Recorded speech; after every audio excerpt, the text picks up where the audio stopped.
Hello વિદ્યાર્થી મિત્રો, આપ સૌનું આપને યુટ્યુબ ચેનલ પર હાર્દિક સ્વાગત છે.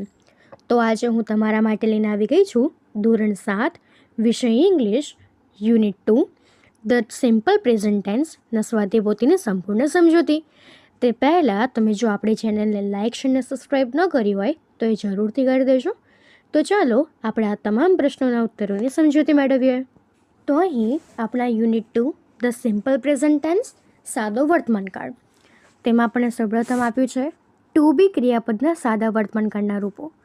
તો એમાં આપણને આપ્યું છે જો એક વચન હોય અને પહેલો પુરુષ હોય તો એની સાથે આઈ એમ લખાય. જો બહુવચન હોય તો વી આર લખાય. બીજો પુરુષ હોય એક વચન હોય તો એની જોડે યુ આર લખાય.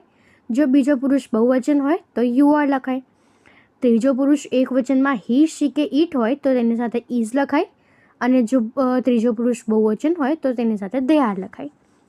એવી જ રીતે જો આપણે હેવ હેઝના સાદા વર્તમાનકાળના રૂપ જોઈએ તો પહેલો પુરુષ એક વચનમાં આઈ હેવ લખાય અને બહુવચનમાં વી હેવ લખાય. બીજો પુરુષ એક વચનમાં યુ હેવ અને બહુવચનમાં યુ હેવ. ત્રીજો પુરુષ એક વચનમાં હી શી કે ઇટ હોય તો તેની સાથે હેઝ વપરાય અને ત્રીજો પુરુષ બહુવચનમાં દે જોડે હેવ વપરાય. તો એના પછીનું ત્રીજું છે કે રોજિંદી અથવા ટેવવશ થતી ક્રિયાઓ દર્શાવવા માટે ટુ ઇટ ક્રિયાપદના સાદા વર્તમાનકાળના રૂપો. તેમાં આપણને આપ્યું છે એક વચન પહેલો પુરુષ આઈ ઈટ હું ખાઉં છું. વી ઈટ અમે ખાઈએ છીએ. બીજો પુરુષ યુ ઈટ તું ખાય છે. યુ ઈટ તમે ખાઓ છો. ત્રીજો પુરુષ એક વચન હી શી ઓર ઈટ ઈટ્સ તે ખાય છે અને બહુવચનમાં દે ઈટ તેઓ ખાય છે.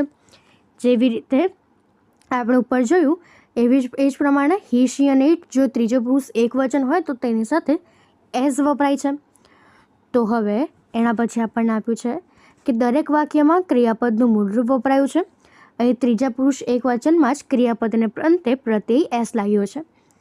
તો ત્રીજા પુરુષ એક વચનમાં ક્રિયાપદને અંતે double S, S H, C H, x કે ઓ આવેલા હોય તો ઈએસ પ્રત્યય લાગે. જેમ કે P A double S pass, તો અહીંયા ક્રિયાપદને અંતે ડબલ એસ છે તો માટે P A double S E S passes. એવી જ રીતે જો વોશ હોય તો અહીંયા ક્રિયાપદને અંતે એસ છે તો આપણે લખીશું WASHES વોચીસ. એના પછી છે TEACH ટીચ તો એ થશે TEACHES ટીચીસ. FIX ફિક્સ તો FIXES ફિક્સીસ. એવી જ રીતે જો ગો હોય તો એની જોડે GOIES ગોઝ. તો હવે એ જ રીતે જો ક્રિયાપદને અંતે આપણને વ્યંજન વત્તા વાય આપેલો હોય તો વાયની જગ્યાએ IES પ્રત્યય લાગે. જેમ કે અહીંયા આપણને આપ્યું છે ટ્રાય, તો આપણે ટ્રાયમાં અહીંયા આપણને ક્રિયાપદના અંતે વાય છે તો એની આગળ આપણને વ્યંજન આપેલો છે તો આપણે વાયને કાઢીને એની જગ્યાએ IES લગાવીશું. તો આપણું ક્રિયાપદ થશે TRIES ટ્રાઇસ. એવી જ રીતે ફ્લાઇસ અને ક્રાઇસ થશે. પણ જો ક્રિયાપદને અંતે સ્વર વત્તા વાય આવેલો હોય તો ખાલી એસ પ્રત્યય લાગે.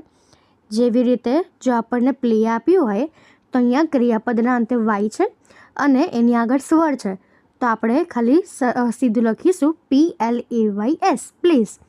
એટલે કે ક્રિયાપદના અંતે વાયની પાછળ એસ લાગે જો વાયની આગળ સ્વર હોય તો. અને જો એની આગળ વ્યંજન હોય તો આપણે એ વાયને કાઢી નાખીએ અને એની જગ્યાએ IES લગાવીએ. તો અહીંયા આપણને ઉદાહરણ આપ્યા છે પ્લે તો પ્લેસ, બાય બાઈસ, સે તો સેસ. તો હવે એના પછી આપણને ડુ અને ડઝના સાદા વર્તમાનકાળના રૂપ આપ્યા છે જેમાં એક વચનમાં પહેલો પુરુષ એક વચનમાં આઈ ડુ હોય.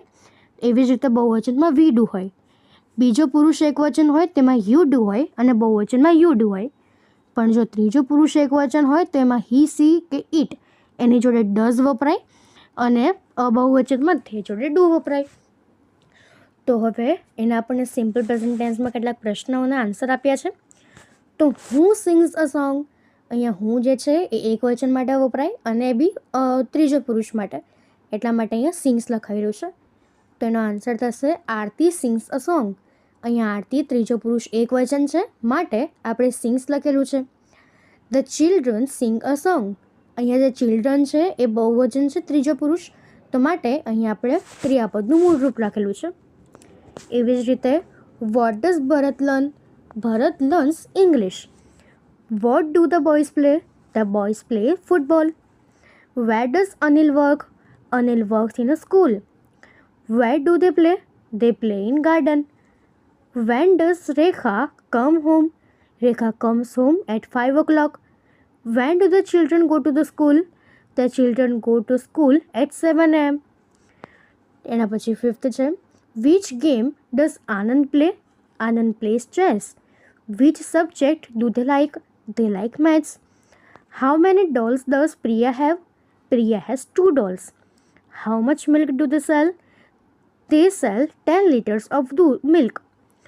તો હવે આપણને નોંધ આપી છે કે હું સિવાયના બધા જ પ્રશ્ન વાક્યોમાં સહાયકારક ક્રિયાપદ દસ કે ડુનો ઉપયોગ થાય. હું સાથે હંમેશા ત્રીજો પુરુષ એક વચનમાં જ ક્રિયાપદ હોય, પણ તેનો ઉત્તર એક વચન અથવા બહુવચનનો હોઈ શકે છે. તો હવે એના પરથી આપણને એક્સરસાઇઝ આપી છે. એનો ફર્સ્ટ ક્વેશ્ચન છે કે filling the blanks with the correct form of the verb in the simple present tense. તો અહીં આપેલા ક્રિયાપદના સાદા વર્તમાનકાળના રૂપો વડે આપણે ખાલી જગ્યા પૂરવાની છે. તેમાં આપણને પહેલું આપ્યું છે ધ પોસ્ટમેન બ્રિંગ્સ લેટર્સ. તો અહીંયા ધ પોસ્ટમેન છે, ત્રીજો પુરુષ એક વચન છે, માટે આપણે ક્રિયાપદના અંતે એસ લગાવેલો છે એટલે થશે બ્રિંગ્સ. એવી જ રીતે ફર્સ્ટ છે ધ બોયઝ પ્લેઇંગ ફૂટબોલ. તો અહીંયા ધ બોયઝ જે છે એ ત્રીજો પુરુષ બહુવચન છે, તો આપણે ક્રિયાપદનું મૂળ રૂપ લખીશું એટલે play. Mitali playing clothes every day. તો અહીંયા વોશ છે, મિતાલી એક વચન છે, ત્રીજો પુરુષ એક વચન, તો અહીંને ક્રિયાપદના અંતે આપણને એસ એચ આપ્યું છે, તો માટે આપણે લખીશું કે WASHES, કારણ કે આપણો નિયમ હતો કે જો ક્રિયાપદના અંતે SH, SS, CH, O કે X હોય તો તેની પાછળ આપણે ES લખવાનું હોય. એવી જ રીતે થર્ડ છે we have a new teacher. He goes to the river bank. Atul flies kites. અહીંયા ફ્લાય જે છે એમાં વાયની આગળ આપણને વ્યંજન આપેલો છે, તો આપણે આ વાયને કાઢીને એની પાછળ IES લખીશું એટલે થશે FLIES ફ્લાઇસ. અને અતુલ જે છે એ ત્રીજો પુરુષ એક વચન છે, માટે એનું રૂપ બદલાશે. એવી જ રીતે તો એના પછી આપણે સિક્સ્થ આવ્યું છે Ram and Lakshman blank to the jungle. તો અહીં રામ અને લક્ષ્મણ એ બહુવચન છે, તો આપણે ક્રિયાપદનું મૂળ રૂપ લખીશું એટલે ગો. 7 છે Farida has many friends. Mrs Vyas teaches us English. The baby cries for milk. તો એના પછી હવે 10th છે કે we come to school early. Deepa buys saris. The girls sing Gujarati songs. Jay writes poems. The girls draw rangoli. My grandfather walks in the garden. તો હવે એના પછીનું સેકન્ડ ક્વેશ્ચન છે answer the questions using the words given in the bracket. કૌંસમાં આપેલા શબ્દોનો ઉપયોગ કરીને પ્રશ્નોના ઉત્તર લખવાના છે. તો અહીંયા આપણને એક્ઝામ્પલ આપ્યું છે વેર ડઝ આનંદ ગો. તો અહીંયા આનંદ જે છે એ આપણને ત્રીજો પુરુષ એક વચન આપ્યું છે, તો માટે અહીંયા ક્રિયાપદનું પાછળ ES લાગેલું છે. તેનો જવાબ છે કે આનંદ ગોઝ ટુ સ્કૂલ. એવી જ રીતે આપણને ફર્સ્ટ આપ્યું છે કે હું ટીચીસ અસ મેથ્સ. તેનો આન્સર થશે miss Mehta teaches us maths. What does Ketaki make? Ketaki makes dolls. અહીંયા કેતકી ત્રીજો પુરુષ એક વચન છે, માટે ક્રિયાપદના અંતે એસ લાગેલું છે. When does the bus arrive? The bus arrives at 6 o'clock. Where does Sunil play? Sunil plays in the garden. How many apples do you eat every day? I eat 2 apples every day. ત્યારબાદ when do Krishna and Ram reach home? Answer Krishna and Ram reach home at 5 o'clock. What do the children like? The children like stories. Which lesson does the teacher read? The teacher read the third lesson. તો હવે એના પછીનો third question છે કે from question two get the underline words as answer. રેખાંકિત શબ્દ ઉત્તરમાં મળે એવી રીતે પ્રશ્ન વાક્ય બનાવવાના છે. તો અહીં આપણને એક્ઝામ્પલ આપ્યું છે મિસ્ટર શાહ ટીચીસ ઇંગ્લિશ. તો આપણો ક્વેશ્ચન થશે કે હું teaches English and what does Mr Shah teach.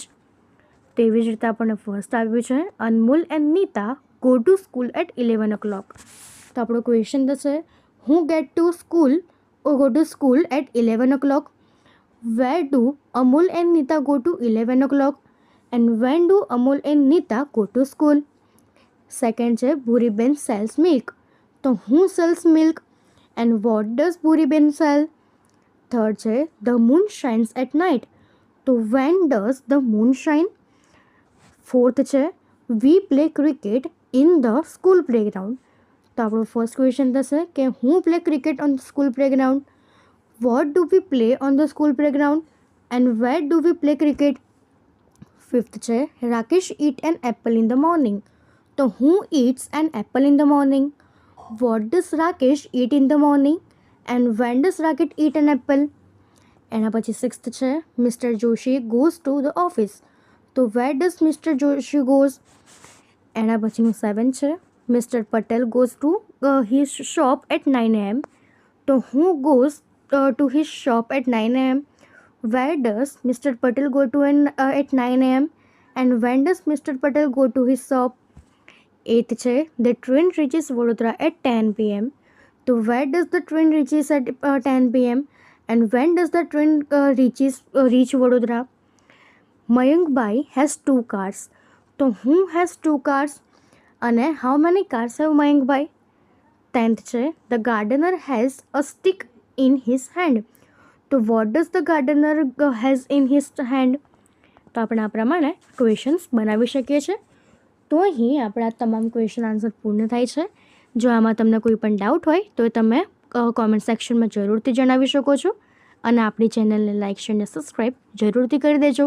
Thank you.